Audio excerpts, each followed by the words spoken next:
It's day 2 here in Spain, and we're continuing to explore the great city of Madrid. Today we visit the Royal Palace, Parque de la Montaña, and we eat more delicious Spanish cuisine. We're on our way to lunch right now because kitchens actually close down in the afternoon to get ready for dinner. Everybody takes a break midday, so we're heading to lunch before that happens. We've been staying in the Malasana neighborhood, and it's been really nice. It's been great so far. And we've walked to most of the things that we've wanted to do. Bit of a longer walk, but we don't mind that. Beautiful afternoon. Warm, 90 degrees, but loving this neighborhood. And like I said, we're on our way to lunch. Day 2 here in Madrid, off to a late start.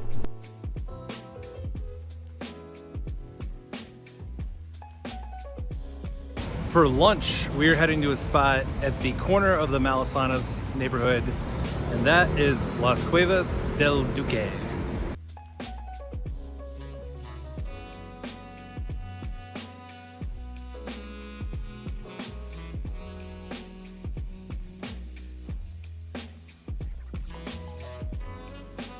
We've sat down at Las Cuevas del Duque, which in Spanish is the Caves of the Duke. And it's actually a restaurant that's down below, so you do kind of feel like you're in a cave. There's pictures of bullfighters on the wall, and they've got traditional Spanish dishes. So for lunch, we're getting jamon croquettes. We love croquettes. We get them back in the United States all the time, but we're getting them here today. And then also, we're getting the classic Spanish dish, paella. Now, paella traditionally is more from the Valencia region of Spain. However, we're not heading down there, and so I looked for the best places to get paella here in Madrid, and this place is definitely one of them. One of the things we learned was that places will actually make a big batch of paella and reheat it. Here, you got to get paella for 2, which so Matt and I are splitting that, and we got the seafood version, so we're looking forward to that coming out.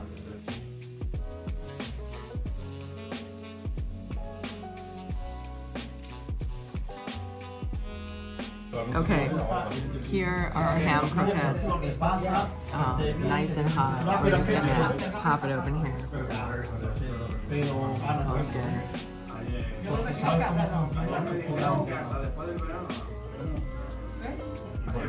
That's delicious. Nice and soft, cheesy on the inside, and then super crispy on the outside.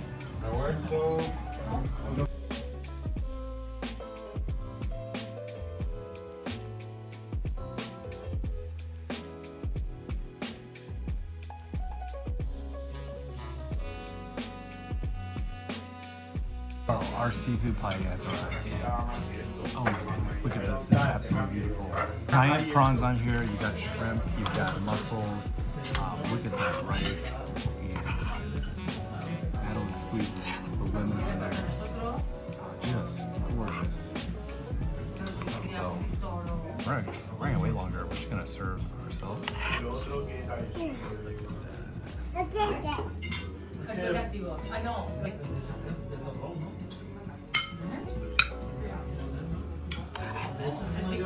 Víctor no se iba a parte de las inversiones. Víctor, está como Juan, el Víctor no, David, el de francés. Alright, first bite of paella here in Spain. We're gonna get obviously some of that rice, some mussel, and a little bit of shrimp.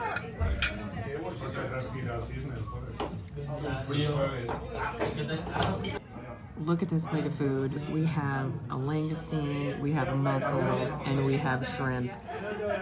Beautiful rice. I'm gonna build a bite here.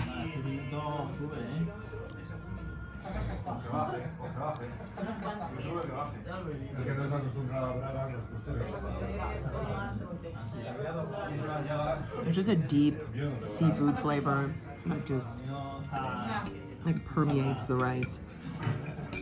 It's not overpowering. Unless you don't like seafood, then that's a different story. But this is very good. A good stop in for lunch at Las Cuevas del Duque. They picked up a lot of the seafood in there, the mussels, the langoustine, the shrimp. So that rice really soaked that in. And You got all the flavor kind of mixing down there. Also the saffron, I didn't even mention the saffron. We gotta get some saffron and bring that home with us. We're gonna keep exploring Madrid.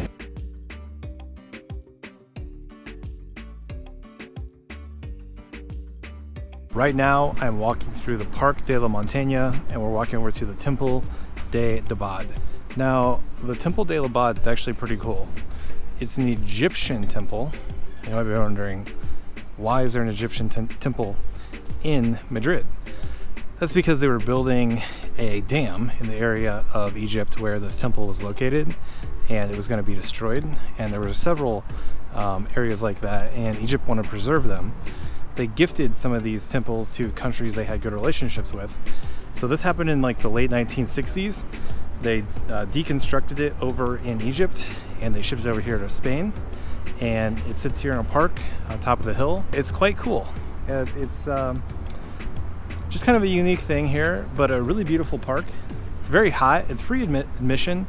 We're not going to go in because it's so hot, but just seeing it from the outside, really enjoyable. A nice little park to sit in, especially after you eat a big batch of paella for lunch.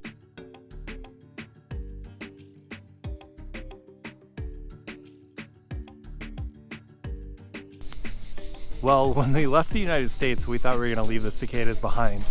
I don't know if the microphone's picking it up, but we definitely hear cicadas here in Spain as well. So I don't know if it's a 17-year brood, 13-year brood. We had both where we live, but they somehow made it over here to Spain. That or we brought them with us on the plane.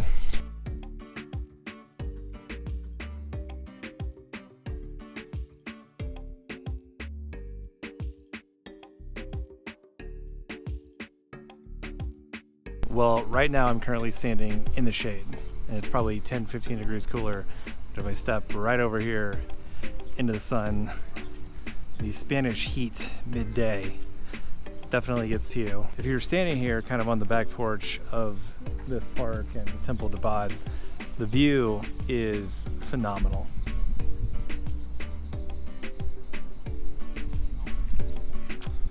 Folks say it's a great spot to come and watch the sunset. Sunset's about 9:30 during the summer, so it's also about the time dinner starts getting served, and Evie is about time. So unfortunately we're not gonna be able to make it over here for sundown, but I can definitely see why this would be such a great spot to watch it.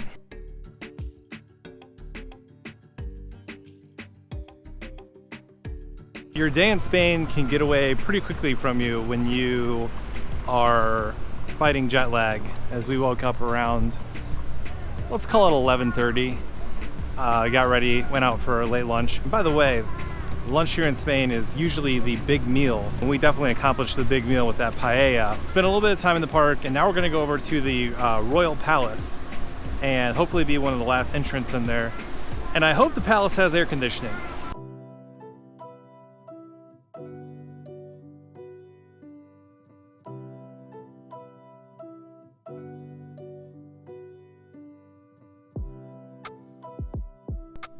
It's just a short walk from the park over to the Royal Palace.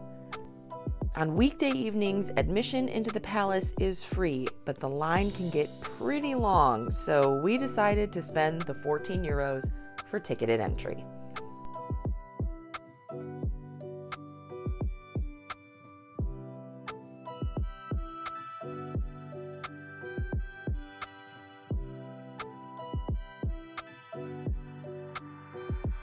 Behind me is the Royal Palace, the largest palace in Europe.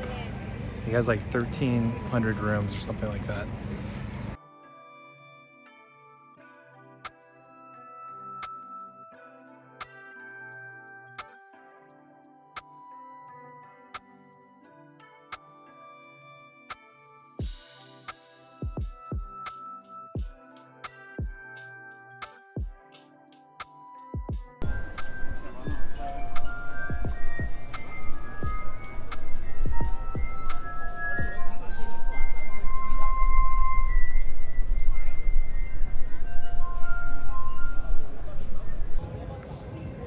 Well, we have made it inside the Royal Palace of Spain.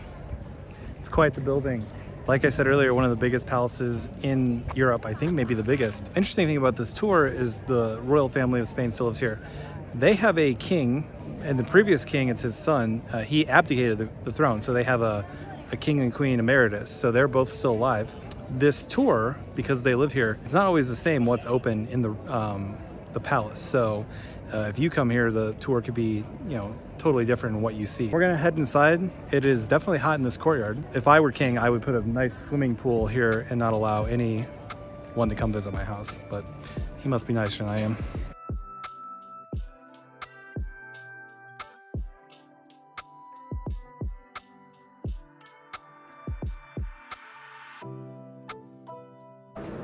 Look up, look how pretty.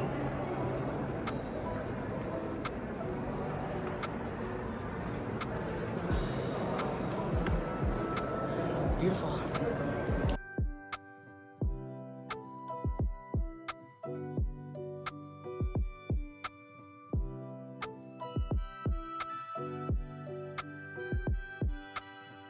Presently standing in the conversation room, having a conversation with Evie.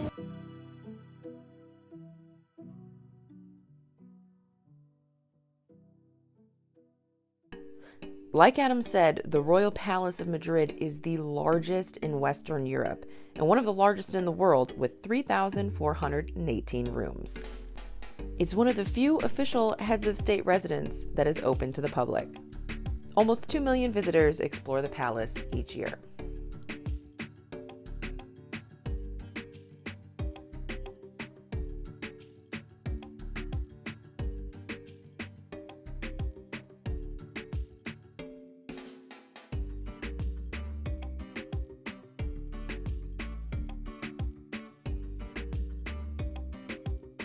So this room is the king's meeting room, and my goodness, the ceilings, all the ceilings are incredible, but this one is like wood carved, beautiful flowers. It's quite impressive.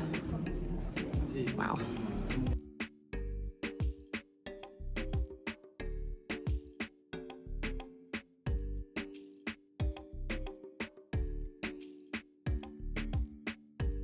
We are now in the banquet hall, which is stunning. Every single room is absolutely stunning.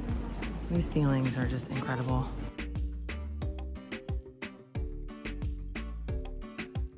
The chandeliers, the wood carved ceilings, what an enjoyable experience.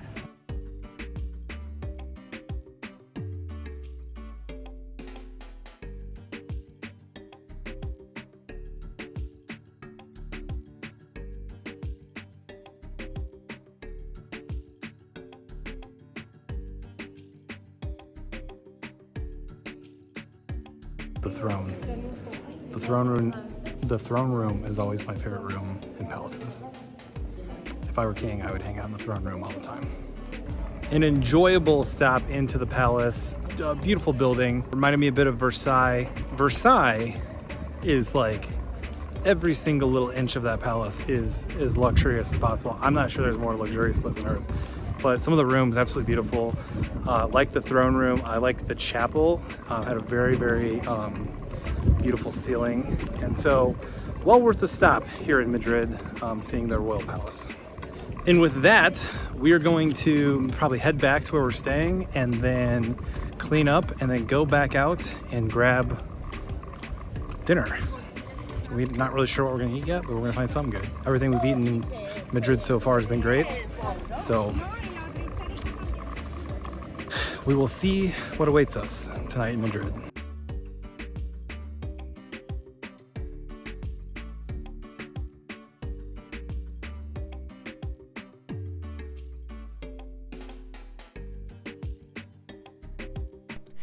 After our palace visit and our afternoon siesta, we head out for another delicious meal in Madrid.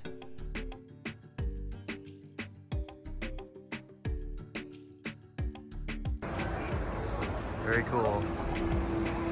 They got married.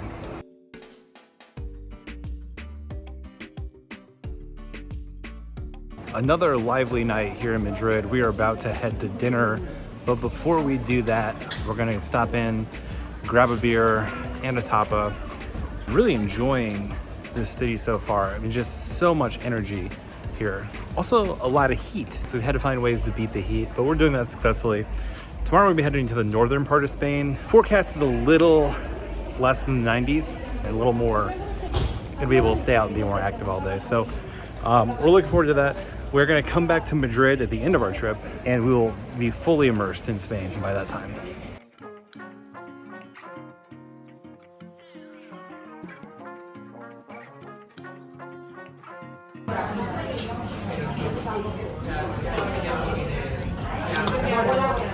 It's a local Spanish beer. I don't know what it is, but it's good. Now time for dinner, which is literally across the street from where we just had a drink.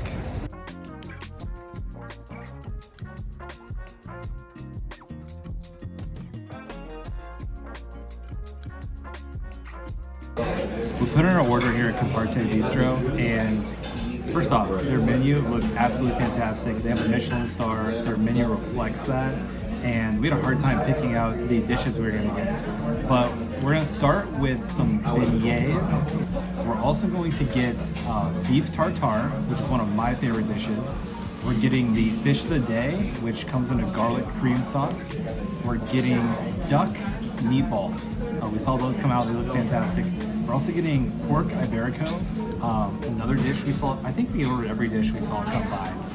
They all just look so fantastic. They're plated beautifully. So when the food comes out, we'll kind of show you what we got, but I think we're in for a real treat here tonight.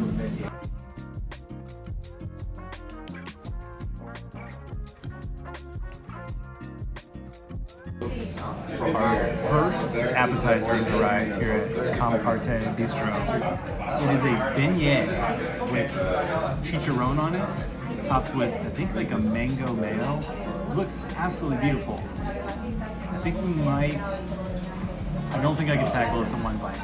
It's a nice restaurant, I'm not gonna try that. So we'll go here with one small bite.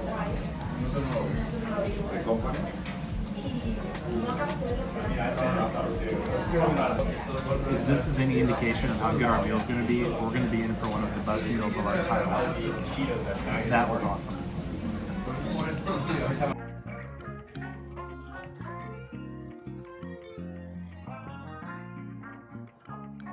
Okay. Absolutely beautiful. I felt bad cutting it in half. Let's try it.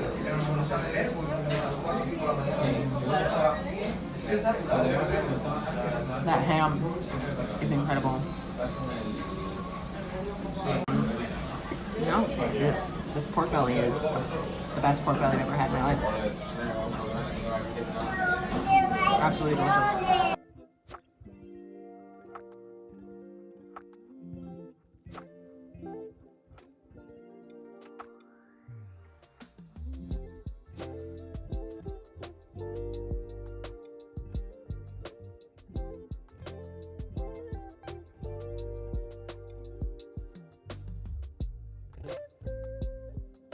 Here we have our fish of the day. It has a cream sauce on top. It looks beautiful, nice and flaky.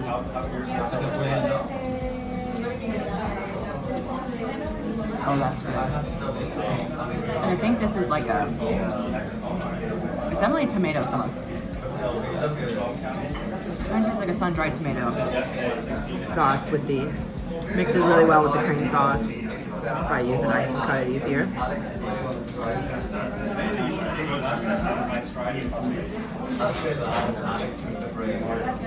That's very, very good.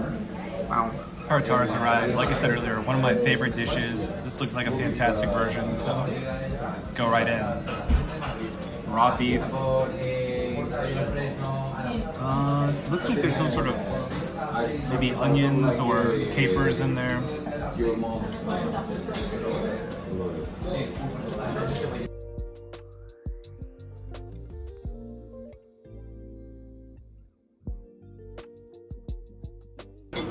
Alright, our duck meatball has arrived. It's topped with a meat. We're going to have to look at the menu and tell you what it is later in time. And then also there's a carrot puree here. And so I pulled one out of there. It looks fantastic. Just everything's been plated so beautifully.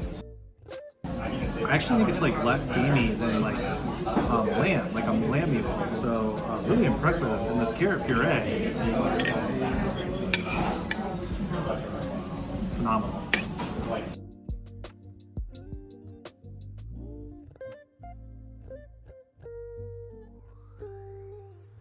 Okay, here we have the tuna cheek. It has a red wine sauce and tomato puree. And a potato puree.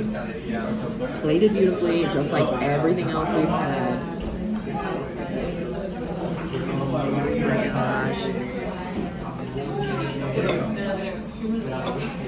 This just looks beautiful. Color on here.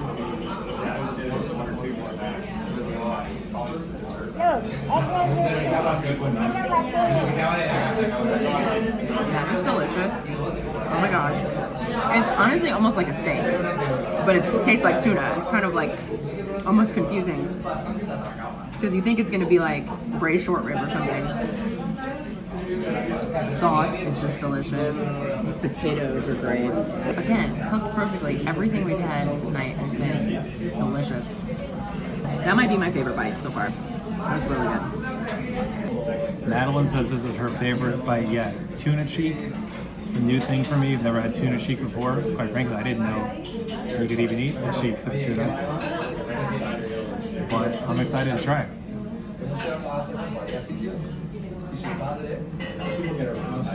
That's pretty good. It does have the texture of braised beef, but it is clearly tuna, if that makes any sense at all. Yeah, that's good.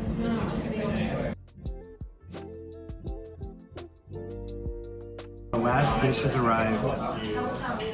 Every dish has been plated so beautifully, and this dish is Iberian pork, squid ink, parsnip puree. We've had potato puree, we've had carrot puree. They've both been fantastic. So let's see what this parsnip puree has in store for us. Ooh, it's really creamy. These are kind of cut up into little bites, so I'm going to get some squid ink on there, a little bit of parsnip puree. I assume this is kind of the au jus from the pork. Here we go. Iberian pork, which they made the jamon out of. Man, that pig knows what it's doing when it's going to make a meal for you. It is really, really good.